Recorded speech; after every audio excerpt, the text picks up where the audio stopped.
the Managing Director of the Finance Brokers Association of Australia. Good morning, Peter.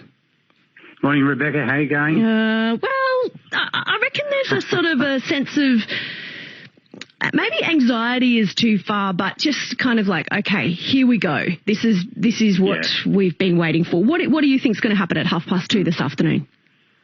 Yeah, well, there's certainly the air of anticipation going on. And as the Treasurer mentioned this morning, rates are going to rise. We've known this for some time based on the research we did this past year.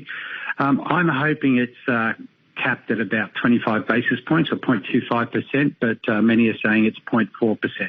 And my concern is the bigger the jumps are, the tougher it is for people. You're better off to maybe have slightly more frequent, smaller steps than these big steps to try and overcome. They quite often take you by surprise, and you need to plan for these things because we can't stop it. It's coming downstream. I think Jim Chalmers said this morning, even though we're at 5.1 for inflation, he expects it to be higher by the time he delivers his October budget. So, it's interesting days ahead.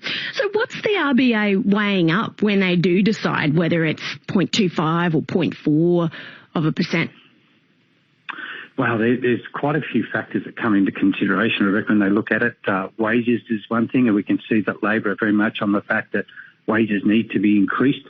And if wages aren't keeping in line with inflationary growth, that means people are basically financially going backwards, and that becomes problematic.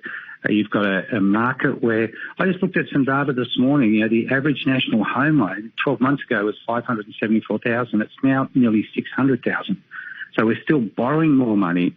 With interest rates going up, because what's putting inflationary pressure on rates, not just here but around the world. When you look on a global scale, you may know that some lenders securitize their loans. So like the non-bank lenders, they don't write on balance sheet.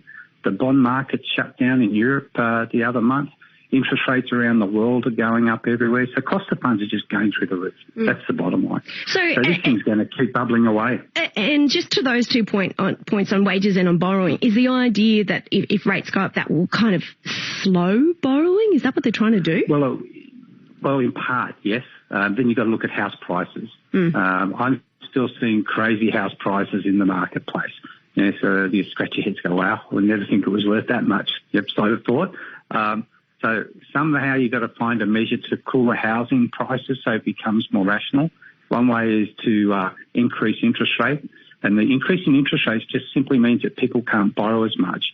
And by not being able to borrow as much means you can't afford to buy at a higher price, a higher purchase price, which then starts to pull that market back as well. Yes. So do you think house prices will go backwards or just stop going up? Depends on the area. Some have already stopped going up. Some places may still have upwards of a 10% drop still to happen. So it just depends on your area. It's not you can be very grand and throw a number out into the ether and capture all, but it never works that way. Some places have taken a correction. Some places have plateaued out. I think there's a lot of places still that probably have upwards of a 10% correction still to come back through, especially when you find people can't afford to buy the house because interest rates have gone up. And what we've got to remember is that this is an extraordinary time. We've never had interest rates this low in my history, and I've been in the industry 44 years. So, you've got this incredible long, low interest rates, and it's almost a false economy. And we've gotten used to it.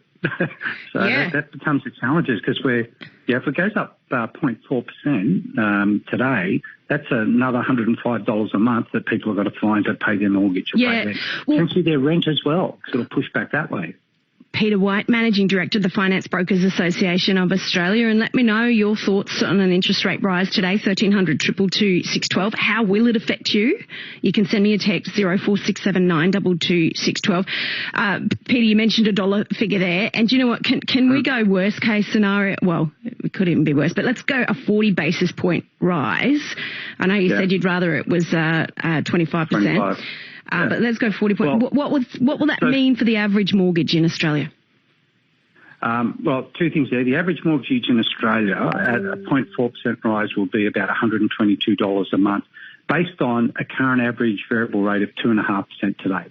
So you've got to draw some baselines in it. Right. But in Queensland, it's a bit different. That's right. The $105 I mentioned before a month, That's 0.4 in Queensland, because Queensland has a slightly lower average loan size. Right.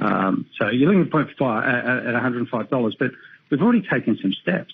Repayments have already gone up about $130 a month with the current rate rises that have already started to happen. So we're almost close to, the research we did last year said that if repayments go up $300 a month, 57% of people couldn't afford it. We are now probably 2/3 to 3/4 of the way on that journey.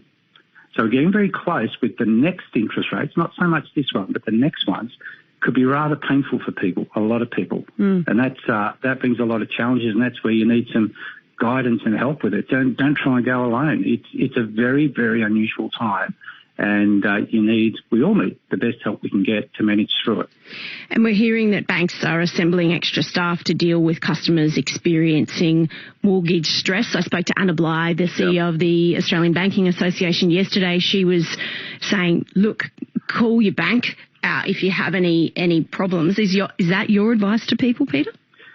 Most certainly. If you're suffering with financial stress and hardship, you need to ring your bank first and foremost, and don't delay. It's got to be the first phone call you make, because they've got specialised teams these days that are set up to actually manage this for you, to assist you through this. And there's even new laws and expanded laws, I should say, that have come in to further assist to ensure that these things are properly catered for consumers, to make sure that they aren't pushed into a hardship position when things are in these kind of unusual environments, to help everybody manage through it. The bank's got to manage through it too. Obviously, they don't want loans that are in arrears. Yes. They're not there to sort of run a mortgage portfolio like that. People don't want to be in arrears because the stress that brings on your life, you just don't want. So everybody's trying to work this through in an unusual environment. And I'm glad Anna Bligh made that announcement. The banks certainly need to be doing something. We warned them of this last year with our research, as we did with government and the then Shadow Minister as well. So I know Jim is well across this. We've been speaking for the back end of last year about where this animal could go to and the challenges it brings. So we all need to work together on this, and don't I encourage people not to think that it's a negative thing towards them if they're in financial hardship. It's going to happen to a lot of people because of the environment, not because of them. So people need to take that step and pick up the phone and have the banks work with them if they wind up in that position. Hopefully not. Is it too late to fix your mortgage at a good low rate? Depends what you call a good low rate. Yeah. It is a little bit. Anything with a 3 at the beginning of it is a good rate in the current market. I'm looking at the moment, and 2-year and 3-year rates are already in the 4.5% to 4.8% mark. So the 2-3-year rates are going up. If you get a low 2-year rate at a low 4 or potentially a high 3% sort of mark, I would grab it. So long as you're not planning on doing anything. This is the thing people have to watch with fixed rates. If you're planning to do something, so if you want to put in a renovation or do a pool or maybe sell, fixed rate may not be the best deal for you because there's costs to get out of it. They call it break costs. And it can be very expensive, tens of thousands of dollars. So if you're planning on doing something, it may be best to weather the storm on a rising variable rate marketplace than locking it in. But if you have no plans to do anything for a couple of years, 2-3 years, you're just going to sit on your mortgage, stay in your home and pay your loan down, then a fixed rate could be a very good option for you. And you can get part fixed, part variable too. So hedge your bets a bit. Yes. So there are plenty of options there. Get some good guidance and some good information on what you can do. The banks have got it, brokers have got it. Have a look around. Don't leave it too long.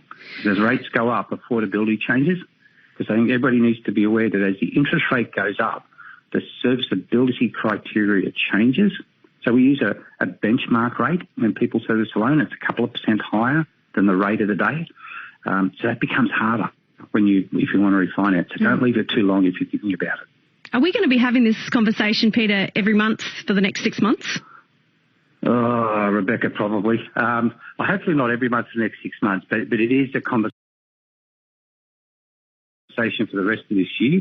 I'm kind of hoping the RBA, with the assistance of the Federal Treasurer, sort of take a breather every time they take a step, so they do a proper review and monitor what's actually happening before doing it again. But there are other stresses and pressures on us that are, as I said before, on a global basis, that's forcing cost of funds up as well. It's certainly a challenging time to watch, but if we do it the right way, we'll all get through it. The problem I see is that if you take too big a steps too quick, that becomes more problematic. That if we manage it the right way, we will all get through this in some means or another. We've just got to plan for it, be prepared for it, and don't leave things to the last minute, because changing home loans or changing mortgages is not the quickest process. You hear that sound, Peter White? That is the sound of belts tightening around the country right now, because they've heard you this morning. All right, and a lot of pressure on the shoulders of Treasurer Jim Chalmers as well. Appreciate your advice, and let's see what happens at 2:30, Peter. Thanks so much. Thanks, Rebecca. Look forward to chatting again. Peter White, Managing Director of the Finance Brokers Association of Australia. The Reserve Bank meets at 2:30 this afternoon.